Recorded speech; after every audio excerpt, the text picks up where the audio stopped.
osmotic pressures, that is page number 39 from Maharashtra books. Osmotic pressures, there we will discuss so many points, that is semi-permeable membrane, osmosis, and next on the osmotic pressure. See, what is meant by semi-permeable membrane? The name shows the definition. Semi means half. आता आपण semi English medium मध्ये शिकतोय असं म्हणतो, म्हणजे half subject तुमचा that's math science जे semi English medium. Semi means half. permeable means to give permissions, to allow. Membrane, you know membrane. Semi permeable membrane means the membrane which allow the only flow of solvent molecules from its membrane. That's called as a semi permeable membrane. Once more I will tell. Semi permeable membrane is that membrane which only allow to pass only solvent molecules, but not the solute molecules. It's called as a semi permeable membrane. Solutions हा solute आणि solvent पासून बनलेला असतो. मग ह्याच्यामध्ये निम्मा part कोण असेल? सॉल्वंट. तर असा मेम्ब्रेन, त्या मेम्ब्रेनवरचे पोर्स अशा पद्धतीने बनवलेले असतात किंवा अशा पद्धतीने बनलेले असतात, which allow to pass from only a solvent molecule but does not allow the pass a solute molecules, is called as a semi-permeable membrane. Semi-permeable membrane is made by the cellophane, copper ferrocyanide. Next one is a cellulose nitrate and cellulose. तर हा semi-permeable membranes कशापासून बनवता येतात? Cellulose nitrate, cellulose, copper फेरोसायनाइड आणि cellophane. त्याच्यानंतर animal bladder जो आहे, ॲनिमलचा जो ब्लॅडर आहे, it is also one of the semi permeable membrane. तर ब्लॅडर मधनं ओनली सॉल्वंट मॉलिक्युल्स पास होतात, सोल्यूट मॉलिक्युल्स नाही. So animal bladder is also one type of a semi-permeable membrane. The one best examples I would like to take in front of you. Now summer days will be going on. That in our home we bring a raw mango. Raw mango. After 4 to 5 days or 6 days, 7 days, if you kept as it is, then this raw mango will be shrinkage in their size. जो raw mango, जी काही कैरी आहे ती काही दिवसांनी बारीक बारीक होत जाते. कारण काय? तर ह्यातून जो सॉल्वंट मॉलिक्युल्स आहे त्या कैरीच्या मेम्ब्रेन्स मधून पास व्हायला लागतो. इथं रॉ मँगोचा जो मेम्ब्रेन आहे तो सेमी परमेबल मेम्ब्रेनचा रोल प्ले करतोय. किंवा बघा, रॉ मँगोचं पिकल्स करत असताना कापलं जातं, त्याच्यावर मीठ टाकलं जातं आणि ते उन्हात वाळवायला ठेवलं जातं. त्यावेळेस सुद्धा ते जो कैरीचा पार्ट असतो, म्हणजे त्या फोडी जो बनवतात त्याचा पार्ट बारीक बारीक होत जातो. कारण का? तर ह्याच्यातून सॉल्वंट मॉलिक्युल्स इव्हॅपरेट होतो. This is all about the semi permeable membrane, the membrane which allow to pass from it only solvent molecules but does not allow solute molecules, is called semi-permeable membrane. It is made by cellophane, cellulose nitrate, copper ferrocyanide. Animal bladder, raw mango membrane is also one of the examples of semi-permeable membrane. Next one is the osmosis. Second thing is the osmosis. The spontaneous flow of a solvent molecules from dilute solution to more concentrated solution through a semi-permeable membrane is called as an osmosis. Suppose I will take one of this tank here, and this tank, at the center of this tank I can keep one of the thin semi-permeable membrane.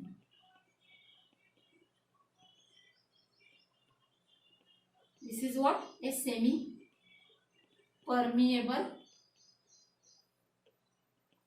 membrane. Then, suppose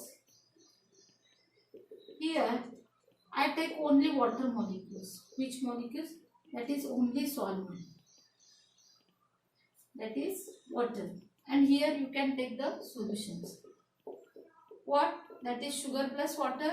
You also take that sugar, water plus salt. See here. Semi permeable membrane लावलंय, त्यातून solvent molecules pass होणार. इकडं पण solvent आहे, इकडं पण solvent आहे. मग आता ही ऑस्मॉसिस म्हणजे काय? तर spontaneous flow. Spontaneous means self occurring. Spontaneous flow of the solvent molecule. Solvent हा इथून सेकंड पार्ट कडे जातो का सेकंड पार्ट मधून फर्स्ट कडे येतो, हे महत्वाचं आहे. तर spontaneous flow of the solvent molecules from lower concentrations to more concentration solutions. किंवा असंही म्हणता येईल spontaneous flow of the solvent molecules from dilute solutions to more concentrated solution.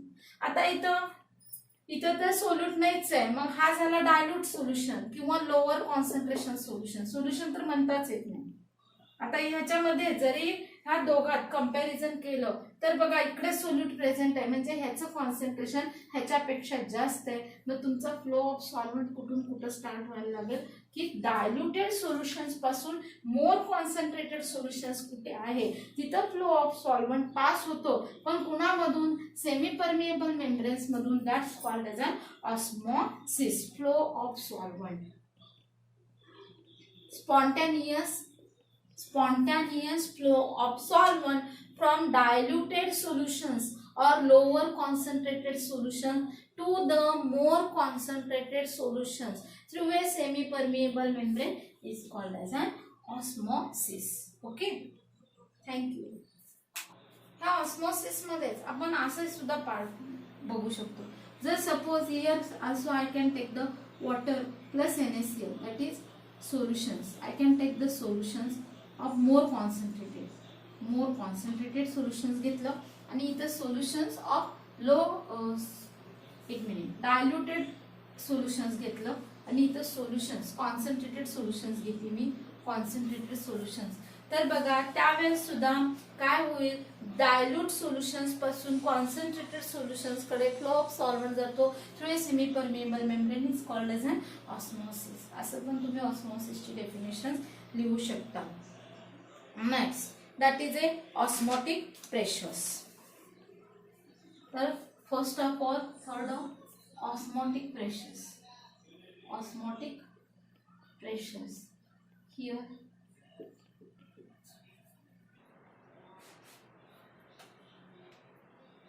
Okay, the next point is a osmotic pressures part. Osmotic pressure is denoted by letter pi. To explain this process, I will draw the diagrams. I can taken here Thessal's tubes. Thessal's tube आपण घेतलं. ह्यामध्ये sucrose solutions भरायचं. त्या tube मध्ये sucrose solutions. त्याचा वर मी semi permeable membrane apply केलेला आहे ह्या Thessal's ट्यूब्सला. आणि ही ट्यूब जी आहे ती मी इन्व्हर्टेड पोझिशन्स मध्ये ह्या वॉटर सॉल्व्हंट मध्ये म्हणजे ह्या टँक मध्ये इन्व्हर्टेड पोझिशन्स मध्ये मी ही ट्यूब हँग केलेली आहे. ही आता तात्पुरतं आपण हे डिस्कार्ड करूया, म्हणजे you will see only up to this. What I done that is I can take the Thessal's tube, fill the sucrose solutions in this tube and next make inverted this tube in this tap. And this tubes is covered by semi-permeable membrane. In this tank, I will take on only H2O solvent. After some minutes, we can observe that this solvent slowly rises from the semi-permeable membrane towards solutions. हा solvent semi permeable membranes मधून ह्या tube मध्ये start होईल, त्याची entry start होईल. See here, इथं सुक्रोजचं solutions आहे या ट्यूब मध्ये, इथं सॉल्व्हंट आहे.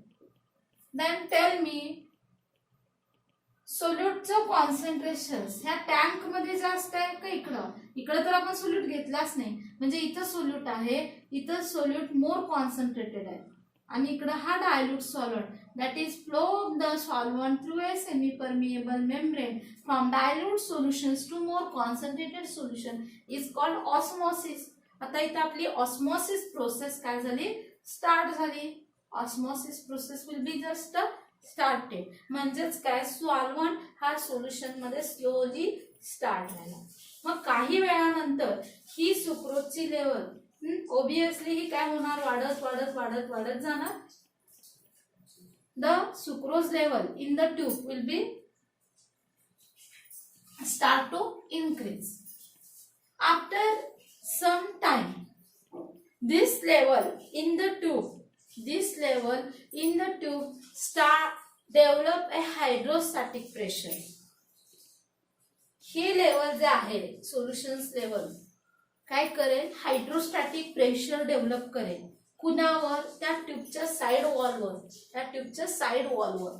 ज्यावेळेस सॉल्व्हंट स्लोली इन्क्रीज होईल या ट्यूब मध्ये जायला, मग हे जे सोल्युशन्स आहे, सॉल्व्हंट हा सोल्युशन मध्ये मिक्स झाला म्हणजे सोल्युशन, हा सोल्युशन्स काय करेल, एक हायड्रोस्टॅटिक प्रेशर्स डेव्हलप करेल ह्या ट्यूबच्या साइड वॉलवर. आणि हा हायड्रोस्टॅटिक प्रेशर्स डेव्हलप झाल्यामुळं कालांतराने the flow of solvent into this tube will be stopped. Due to developing of hydrostatic pressures, the flow of solvent will be stops. Means here the rate of forward and rate of backward, both reactions equal. This is due to developing of hydrostatic pressure. This hydrostatic pressure stops the process of osmosis. The hydrostatic pressures that stops the process of osmosis, and this is nothing but osmotic pressure. What's the definition of osmotic pressure? The hydrostatic pressure stops the process of osmosis. That's called as an osmotic pressure. तुम्ही असे osmotic प्रेशरची definitions करू शकता. The hydrostatic pressures that stop the net flow of the solvent into the solution. The hydrostatic pressure that stops the net flow of the solvent into the solutions, that is called as an osmotic pressures. समजलं? Once more I will explain all these things. That is we can take thistle tube fills with the help of sucrose solution. Make the invert of these tubes and covered by the semi-permeable membrane. In this tank I taken the water as a solvent. Then this water will be start to goes in the solution, that is the process of osmosis start, and so that the sucrose level solution increases. After some time this sucrose solution develops a hydrostatic pressure on this side of the tube. These hydrostatic pressures will be stops the flow of the solvent into this solution, and that hydrostatic pressure which can stops the process of osmosis. Hydrostatic pressures which can stop the process of osmosis, that's called as an osmotic pressures. आणि हा osmotic pressure जो असतो pi is always equal to h rho g, where h म्हणजेच काय, height of the solutions. Height of the solution हे म्हणजे solvent जो काय आत एंट्री करायला लागतो आणि ह्याच्यामुळे सोल्युशनची लेवल जी वाढली आहे, that's called as an height of solution. Rho म्हणजे डेन्सिटी ऑफ सोल्युशन. सोल्युशनची डेन्सिटी किती आहे ह्याला सुद्धा खूप महत्व आहे, लक्षात ठेवा. That is rho means density of the solution, and you know that small g, all of you know that is accelerations due to s, gravity. That is small g is a accelerations due to gravity. It is all about the osmotic pressures. In next part we are going to see reverse osmosis. Okay, thank you.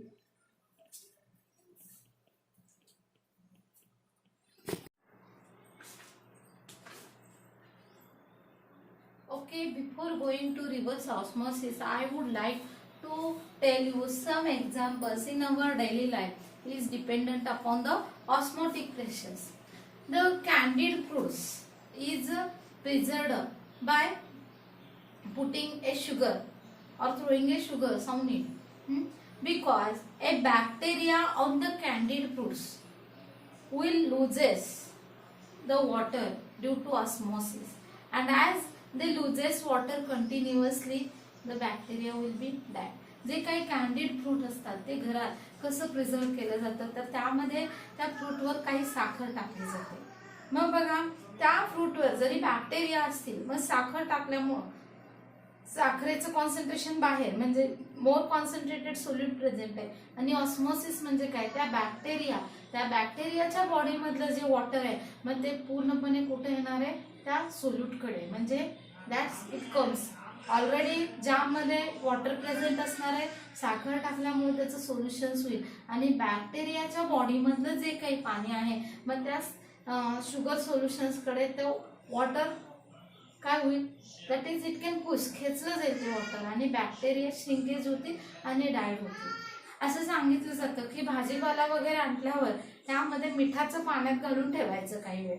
हे का, why this will be tails, because suppose if on this leaf there will be presence of some bacteria, then what you have to kept in the salt water, and due to osmosis, what is meant by osmosis, that is, if suppose I can take on this leaf, and if there is a presence of bacteria, what we've done, that is, we can take the salt water,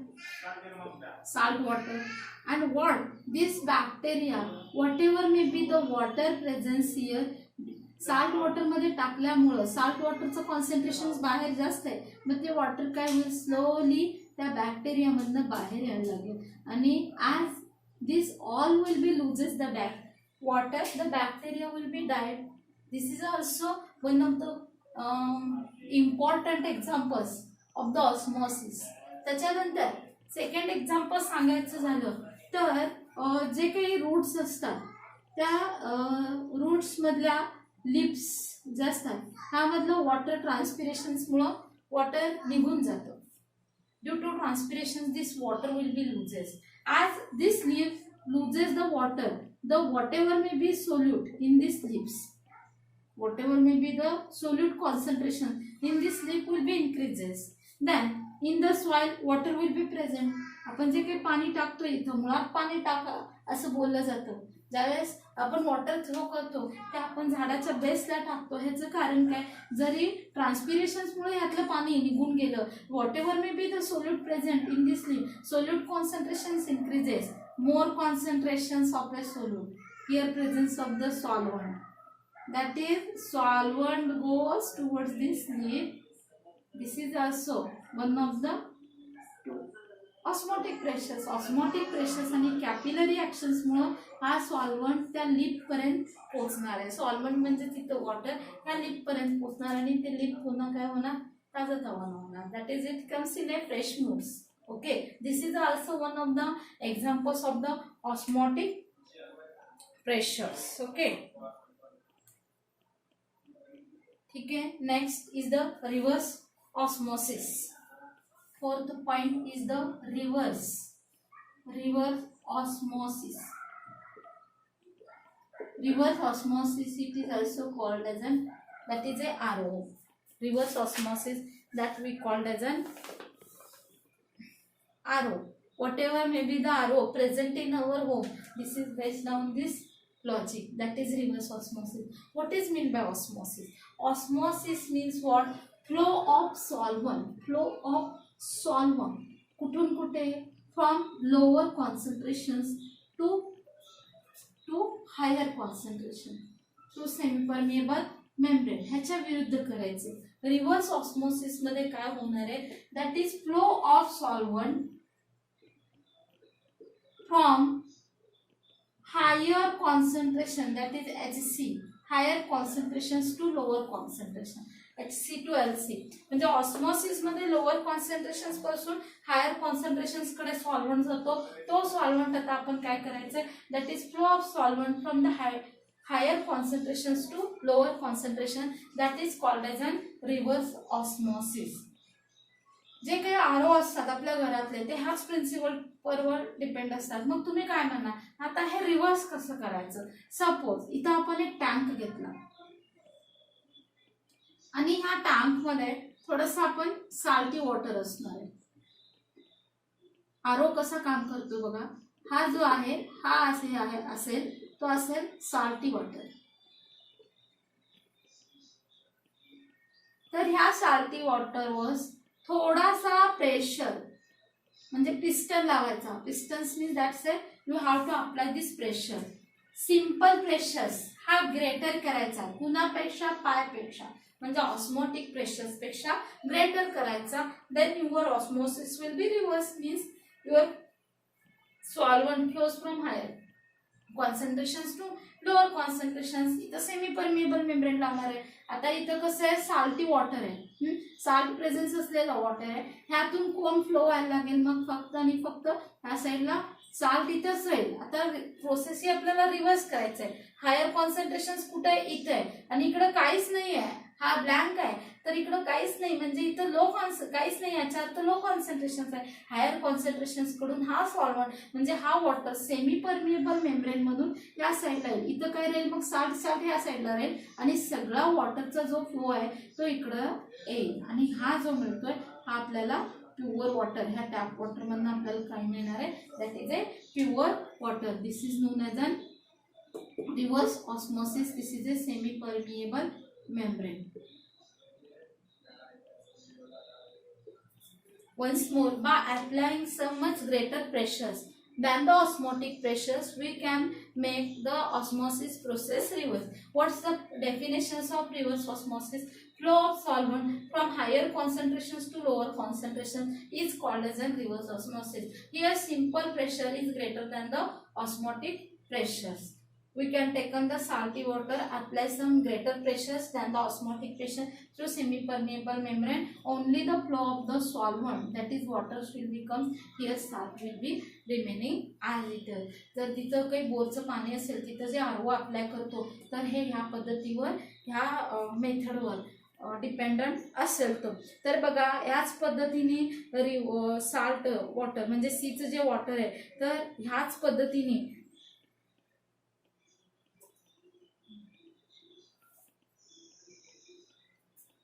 सीचं water जे आहे ते ह्या मेथडनी आपण purify करू शकतो. C वॉटरचं जे atmospheric pressure असतं ते 30 ATM असतं, आणि ह्या 30 ATM प्रेशर्सपेक्षा जर आपण जास्त प्रेशर अप्लाय केलं तर ते साल्टी वॉटर जे आहे ते प्युअर वॉटरमध्ये आपल्याला मिळू शकेल. This is all about the reverse osmosis. Okay, thank you.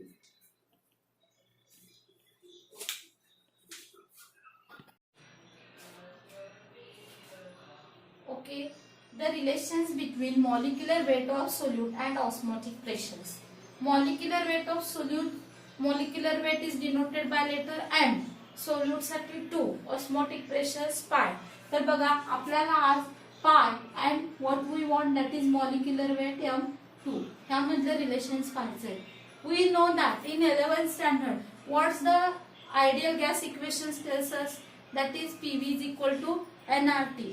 तर सेम लाईक आपल्याला जनरल गॅसच्या ऐवजी इथं काय घ्यायचंय, that is general solution equations. हे कसं प्रूव्ह होतं हे मी तुम्हाला नंतरच्या व्हिडिओत सांगेल. तर इथं जनरल सोल्युशन्स पीव्हीच्या ऐवजी pi V is equal to nRT.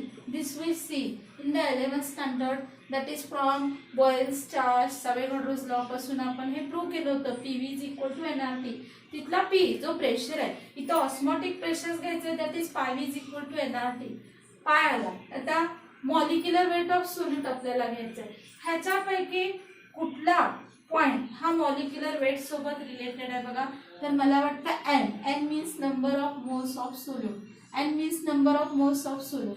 Number of moles of सोल्यूटचा फॉर्म्युला काय, weight of solute divided by molecular weight of solute.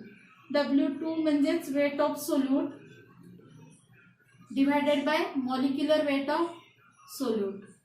N means number of moles. R means gas constant च्या ऐवजी इथं solutions constant. R means इथं काय घ्यायचंय, solution constant. T means temperature. T means what you want to take the temperature. Pi means osmotic pressures, that is OP. V means volume. आता हा फक्त आपण फॉर्म्युला जो आहे तो ह्याच्यात पुट करू, that is pi V is equal to W2 into RT divided by M2.